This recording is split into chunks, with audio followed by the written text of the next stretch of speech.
Mga boss, basahin natin to. Dahil nagigipit na, kaya kunyari kasama na si Romualdez sa maaring sampahan daw ng kaso sa ombudsman. Sa huli, alam na natin ang resulta nito.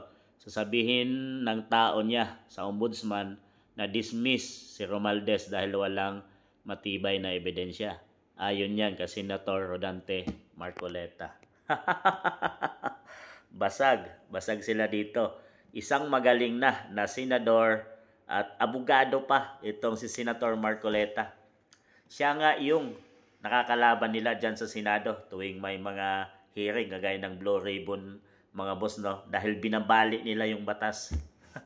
Buti na lang may isang senador na marunong sa batas, magaling na abogado, itong si Senator Marcoleta mga boss. Alam na, dahil kunyari nagkakagulo na yung mamayang Pilipino, kaliwat kanan na yung mga rally mga boss, INC, CBCP, magra-rally din mga boss ngayong katapusan.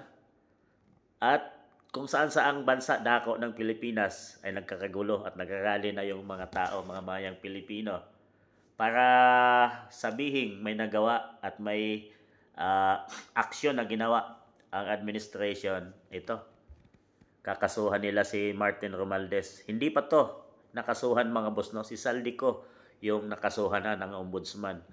Pero itong si Speaker Martin Romualdez, saad pa ni Pangulong Bongbong ay ipinasa pa lang yung resulta ng ICI at DPWH mga boss, no? At ipinasa na dito sa ombudsman kay Boying Rimulya kung ano ba ang kasong isasampa nila tungkol dito. Wala pa naman silang nakalap na ebidensya tungkol dito kay Martin Romualdez. So siguro ang kaso nilang sasampa dito ay magaan lang. At bandang huli nga, sabi ni Marcoleta, madidismiss din yung kaso dahil walang mabigat na ebidensya.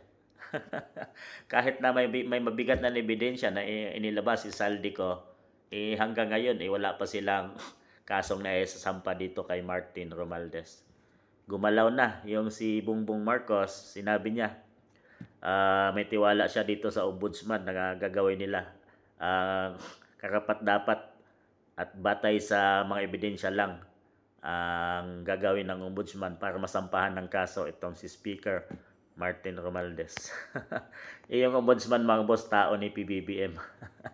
Binalik nga nila yung batas, mailagay lang to sa ombudsman itong si Speaker Rimulya. Hinarang ito ni Marcoleta doon sa Senado mga boss, no? Pero talagang sila yung nasunod, yung administrasyon, at na nalagay na ito bilang ombudsman mga boss, si Rimulya. Ito, alam nang mangyayari. Ngayon pa lang, nahulaan na ni Marcoleta na isang gimmick at propaganda ang ginawa lang ng PBBM admin. At bandang huli ay maa-acquit at makakalusot, manidismiss ang kaso ng lahat ng mga taong to. At wala pa rin makukulong mga boss. Siguro matapos na lang yung term sa 2028 ni PBBM ay patuloy na walang mangyari at malaya itong mga to. Yan ang ating abangan mga boss.